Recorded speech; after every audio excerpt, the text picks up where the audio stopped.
25 जो ये क से लेकर म तक के जो वर्ण है वो किस व्यंजन के अंतर्गत आते हैं? स्पर्श व्यंजन के अंतर्गत आते हैं। अब देखिए इनमें एक बढ़िया सा क्रम चलता है ना, इसको आप लोग अच्छा से रखिएगा याद। इसका क्रम जैसे हम लोग का आखिरी यहाँ से जैसे क से कंठ आता है, क वर्ग के जितने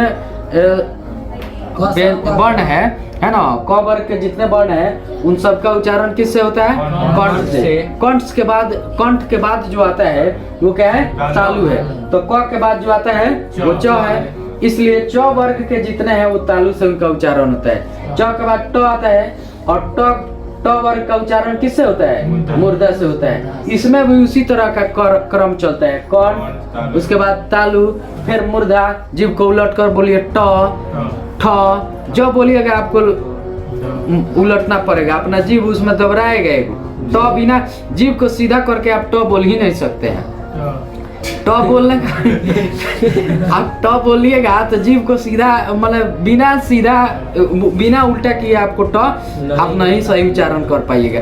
इससे ये क्या है, माने ट ही क्यों, ट वर्ग के जितना भी है, ठ भी कहिए उलटना पड़ेगा, ड भी कहिए, ट ठ ड ढ ड़। तो आप इसमें जीभ को उलटते हैं, यानी मूर्धा से इसमें आप बोल पाते हैं। ठीक है। उसके बाद आते हैं क के बाद च, च के बाद ट, और ट वर्ग के बाद आता है त वर्ग। उसी तरह कंठ के बाद तालु, तालु के बाद मूर्धा, अब मूर्धा के बाद आता है दांत आता है ना। तो त वर्ग का उच्चारण जो है दंत से होता है। त वर्ग जितना है त थ द है ना, दंत से होता है। और दंत के बाद जो आता है ओठ आता है। दांत के बाद क्या आता है? ओठ। अच्छा बताइए, ओठ जो है ईश्वर ने ओठ बनाया है, इसका क्या उपयोग है? उपयोग तो माने बहुत है, लेकिन इसको क्या सोचकर, इससे माने क्या फायदे हैं?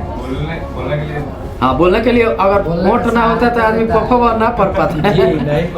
बिना ओठ के मदद से आप पफवा पढ़ पाएंगे जी? तो प का पूरा वर्ग गायब हो जाता है ना। सोच कर देखिए। वैसे एक बात जान लीजिए कि ओठ जो बनाया गया है, अंदर का जो लिक्विड तरल पदार्थ है जैसे लार वगैरह है, उस सब को रोक के रखता है ये, है ना। न तो दिन भर लार टपकते रहता है ना। तो ईश्वर की जो कृति है वो माने अच्छी है हर तरह से, है ना। अब देखिए आदमी, एक और बात है कि जब ओंठ ना होता तो पानी कैसे पीता है? जीभ से पीता है ना। आप कुत्ता को पानी देखे होंगे पीते हुए, वो टपाटप टपटप टपटप ऐसे करके जीभ से पानी पीता है। तो वो आप यहाँ पर समझ रहे हैं कि क वर्ग का उच्चारण कंठ से, च वर्ग का उच्चारण तालु से, ट वर्ग का उच्चारण मूर्धा से, और त वर्ग का उच्चारण दंत से, प वर्ग का उच्चारण ओठ से होता है। ठीक है। इनकी संख्या टोटल 25 है। स्पर्श व्यंजन की जो संख्या है वो क्या है? 25 है। और